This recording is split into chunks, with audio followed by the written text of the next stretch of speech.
नमस्कार दोस्तों, आप सभी का शब्दवाणी में पुनः स्वागत है। हर बार की तरह आज भी हम आपके लिए लेकर आए हैं एक रोचक कहानी। तो अंत तक ज़रूर बने रहिएगा और शुरू करने से पूर्व हमारे साथ बोलिए ओम नमो नारायणाय, ओम भगवते वासुदेवाय। ये कहानी शुरू होती है एक बाघिन और एक गाय की। दोनों ही एक दूसरे की बहुत घनिष्ठ मित्र थी। हम कहें तो वो दोनों एक दूसरे की धर्मचारी थी। दोनों एक दूसरे को बहनें मानती थी। बाघिन का एक बच्चा बाघ था और गाय का एक बछड़ा था। दिन को बाघिन शिकार करती और रात को गाय और बाघिन दोनों इकट्ठे रहती थी। एक दिन की बात है जब बाघिन को कहीं पर भी खाने के लिए कुछ नहीं मिला। वो शिकार न कर पाई। बहुत दिन हो गए उसे शिकार नहीं मिल रहा था। वो भूखी थी तो उसने भूख के मारे गाय को मार कर खा लिया। बाघिन का बच्चा और गाय का बच्चा दोनों साथ खेल रहे थे। जब वो शाम को वापस आए तो उन्होंने देखा कि गाय को किसी ने मार दिया था। बछड़ा बहुत रोने लगा।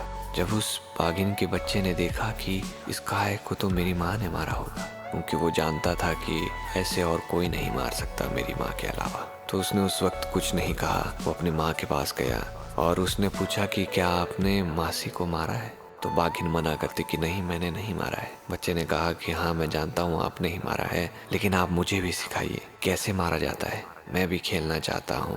तो बाघिन ने कहा कि तुम नहीं मार पाओगे, तुम अभी बहुत छोटे हो। लेकिन उसने जिद करी कि मैं सीखूंगा, मुझे भी सीखना है, मुझे भी खेलना है। तब बाघिन ने कहा कि ठीक है, मैं तुम्हें कल सिखाऊंगी।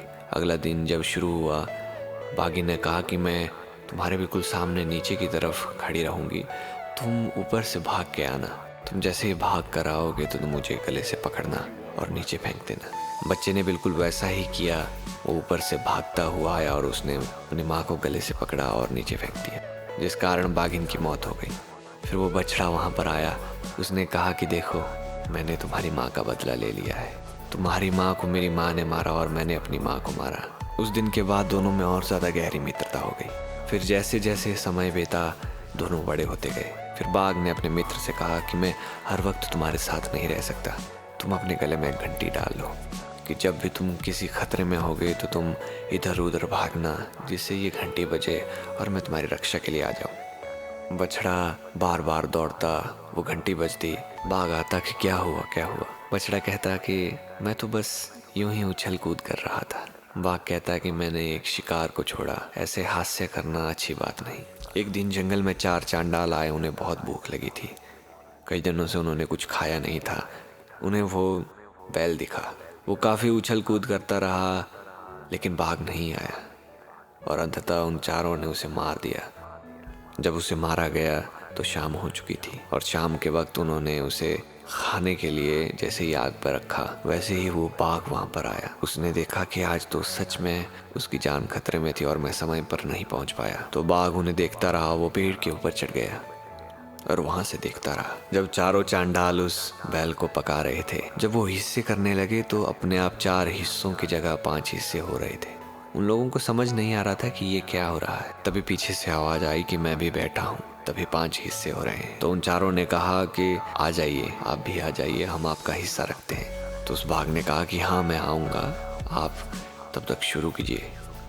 जैसे ही वो चारों आग के पास बैठे हुए थे, बाघ ने एक छलांग में चारों को आग में फेंककर उन्हें मार डाला। तो इसी तरह बाघ ने अपने मित्र का भी बदला ले लिया। तो यही थी आज की कहानी। उम्मीद है आप लोगों को पसंद आई होगी। अगर कहानी पसंद आई हो तो वीडियो को लाइक कीजिएगा, शेयर कीजिएगा और चैनल को सब्सक्राइब कीजिएगा और देखते रहिए शब्दवाणी। राधे राधे।